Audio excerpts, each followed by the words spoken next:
여러분, 1930년대 경성의 거리로 한번 가볼까요? 전차가 요란하게 지나가고 백화점 쇼윈도에는 화려한 신상들이 번쩍이는 그야말로 일본어와 한글 간판이 뒤섞인 엄청나게 복잡하고 모순적인 공간 말입니다. 바로 이 거리를 천천히 걷고 있던 한 일본인 화가가 있었습니다. 그는 시장, 주막, 기생집, 옛 서당, 할 것 없이 돌아다니며 조선 사람들의 모습을 자기 스케치북에 쓸어 담았죠. 그의 이름은 마츠다 레이코.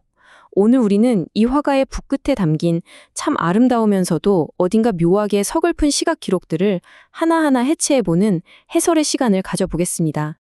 여기서 아주 흥미로운 질문 하나 던져볼게요. 과연 그는 조선을 진심으로 사랑했을까요? 아니면 뼛속까지 소비했을까요? 겉보기엔 정말 예쁘거든요? 근데 시선을 확 사로잡는 이 아름다운 그림들 뒤에는 아주 불편한 진실이 숨어 있습니다. 남겨진 자료들을 보면 그가 조선의 풍경에 푹 빠졌던 건 맞지만 그 시선이 결코 평등하지는 않았습니다. 그의 예술이 순수한 미적 탐구였는지 아니면 제국주의적 소비의 산물이었는지 지금부터 그 이면의 이야기를 본격적으로 풀어보겠습니다. 자, 첫 번째 파트입니다. 1. 경성으로 간 일본인 화가. 1930년대 새로운 기회를 찾아 식민지 조선으로 넘어온 마쓰다 레이코는 그냥 평범한 화가가 아니었어요. 교토에서 왔거든요.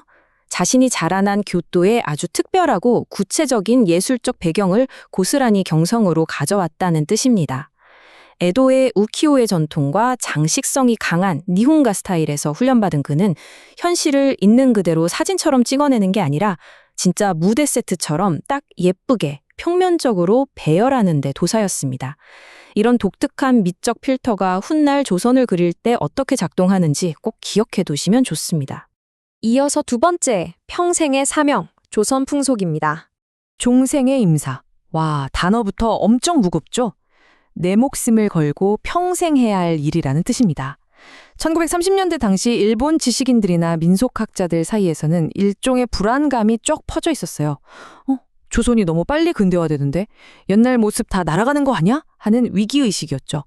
이 불안감이 마쓰다 레이코의 핵심 창작 동기가 됩니다. 그에게 조선의 풍속을 화폭에 담는 일은 단순한 스케치가 아니라 진짜 생애를 바쳐서라도 해내야 하는 엄청난 무게감의 역사적 보존 작업이었던 겁니다. 근데 여러분, 이 생각의 치명적인 함정이 뭔지 아세요? 의도는 참 숭고해 보이는데 그 밑바닥엔 철저한 식민지적 시선이 깔려 있었습니다. 사라져가는 걸 보존한다는 명분으로 조선인들의 펄떡이는 현실과 근대성을 싹 다 지워버린 거예요. 소름 돋게도 지금 동시대를 같이 살아가는 살아 숨쉬는 시민들을 졸지에 수집해서 박물관에 박제해야 할 유물 취급을 해버린 거죠. 세 번째 주제로 넘어가 볼까요? 3. 식민지를 수집하는 방법입니다. 이게 비즈니스로 넘어가면 더 기가 막힙니다. 요즘 넷플릭스 많이들 구독하시죠? 1940년에 무려 아트 구독 서비스가 있었어요. 매월 한 점씩 발행되는 한정판 판화인데 1년 구독료가 50원. 당시 기준으로 진짜 어마어마한 큰돈이었습니다. 타겟층이었던 일본인 중산층이나 엘리트 관료들이 이 돈을 내고 정기 배송을 받으면서 자기 방에 앉아 문자 그대로 식민지 조선의 미적 이미지를 소유하는 권력을 누렸던 겁니다. 여기서 진짜 최고의 아이러니가 터집니다. 조선의 찐 정치를 완벽하게 시각화하겠다면서 정작 작업은 어디서 한 줄 아세요? 교토에 있는 전통 판화 공방 운초당이에요. 마쓰다가 스케치를 넘기면 일본 장인들이 나무를 파고 일본 장인들이 색을 입히는 철저한 일본 우키오의 시스템. 그러니까 조선을 기록한다면서 머리부터 발끝까지 일본 장인들의 미적 필터로 싹 다 재가공해버린 겁니다. 네 번째, 아름다움과 타자화의 경계입니다. 이 일본식 필터가 현실을 어떻게 찌그러뜨렸는지 딱 보여드릴게요. 조선의 춤, 건무, 신윤복의 그림으로 다들 익숙하실 텐데요. 신윤복의 건무엔 땀냄새, 구경꾼들과의 숨막히는 긴장감, 펄떡이는 인간의 욕망이 살아 숨쉬잖아요. 근데 마쓰다의 건무는 어떨까요? 완전 정지 화면입니다. 움직임은 쏙 빠지고 예쁘고 장식적인 선만 남았어요. 현실의 춤이 아니라 진열장 안에 예쁘게 세팅해 놓은 조선적 아름다움을 상징하는 바비 인형 같달까요? 그래서 이 사람 그림에 기생이 유독 그렇게 많이 나오는 거예요. 당시 일본인 관람객들한테 기생은 고단한 삶을 살아가는 현실의 진짜 여성이 아니었거든요.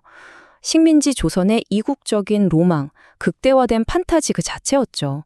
가난, 뼈 따지는 노동, 복잡한 정치, 이런 칙칙한 현실은 싹 다 표백해버리고 그냥 예쁘게 앉아있거나 춤을 추는 소비하기 딱 좋은 환상만 남겨놓은 겁니다.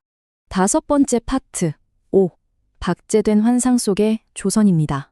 이런 철저한 대상화는 평범한 여성들한테도 똑같이 적용됐어요. 다듬이질 하는 여인들 그림, 와, 진짜 평화롭고 한 폭의 율동 같고 너무 예쁘죠?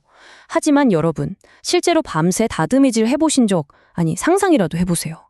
그 깊은 밤에 쉴 새 없이 방망이질하는 거, 뼈마디가 으스러지는 극강의 육체노동이잖아요. 근데 이 그림에선 그런 땀과 고통, 극심한 피로가 하나도 안 보입니다. 철저히 지워버린 채 일본인들이 소비하기 딱 좋은 순박한 문속 풍경으로 둔갑시켜버린 거죠. 교육 현장을 그린 것도 마찬가지예요. 1940년대 경성이면 밖엔 이미 근대식 학교 들어서고 교복 입은 학생들이 거리에 널려 있을 때거든요. 근데 참 고집스럽게도 기어코 한복 입고 천자만 외우는 옛날 서당만 쏙쏙 골라서 그립니다. 이게 전통을 향한 애정 같아 보이면서도 사실은 지금 이 시대를 똑같이 살아가는 근대적 조선 시민들의 존재 자체를 의도적으로 삭제해버리는 아주 교묘한 폭력인 겁니다. 이걸 동시대 조선인 화가였던 김은호의 작품이랑 비교해보면 확 와닿습니다. 같은 전통 의상을 입은 여성을 그렸는데 철저한 내부자의 시선인 김은호의 그림 속 인물들은 당장이라도 말을 걸 것 같고 자기만의 살아있는 감정과 기품이 있단 말이죠. 반면 철저한 외부 관찰자였던 마츠다의 시선 속에서 여인들은 그저 예쁜 장식품이자 조선이라는 라벨이 붙은 도자기처럼 덩그러니 놓여있다는 느낌을 도저히 지울 수가 없습니다. 게다가 이 사람 스케일도 장난이 아닙니다. 단순히 길거리 풍경 스케치에서 끝난 게 아니라 고구려 고분 벽화 모사 작업까지 깊이 손을 댔어요. 이게 무슨 뜻이냐?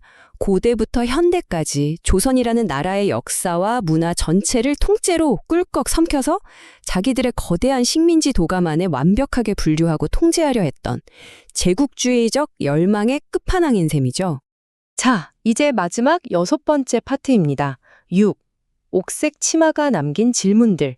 이렇게 모든 걸 시각적으로 통제하려던 이 거대한 프로젝트 어떻게 끝났을까요?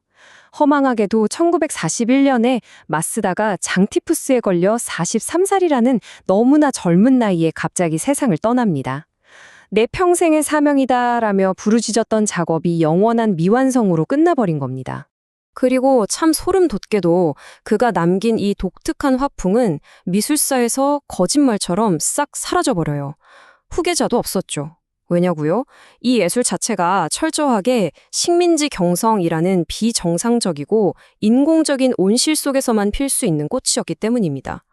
1945년 제국이 무너지니까 온실도 박살나고 그 기반을 잃은 예술 역시 흔적도 없이 쓰러져 버린 겁니다. 오늘날 우리가 너무나 당연하게 소비하는 수많은 이미지 속에도 이런 권력의 시선이 숨어 있는 건 아닌지 한 번쯤 의심해보게 만드는 대목이죠. 다시 처음 얘기했던 그 건무 속 옥색 치마를 떠올려 볼까요? 햇빛 바랜 비단처럼 묘하게 흐릿하면서도 애틋한 그 초록색. 그건 분명 조선의 아름다움에 푹 빠졌던 그의 진심 어린 매혹이었을 겁니다. 하지만 동시에 죽었다 깨어나도 그 세계의 온전한 일원인이 될 수 없었던 한 이방인의 서글프고도 영원한 거리감이기도 하죠. 자기가 온전히 속할 수 없는 환상을 어떻게든 캔버스에 박제해보려 했던 발버둥이었달까요? 자, 오늘 해설을 마무리하면서 여러분께 질문을 하나 던지고 싶습니다. 우리는 누군가를 철저히 타자화하고 소비하면서 동시에 그들을 진짜로 이해하고 사랑할 수 있을까요? 그곳에 사는 사람들을 동등한 존재로 보지 않으면서 과연 그 문화의 진짜 아름다움을 담아낸다는 게 가능한 일일까요? 마쓰다 레이코의 아름답고도 섬뜩한 그림들이 우리에게 남긴 이 묵직한 질문, 오늘 한번 깊게 생각해 보셨으면 좋겠습니다.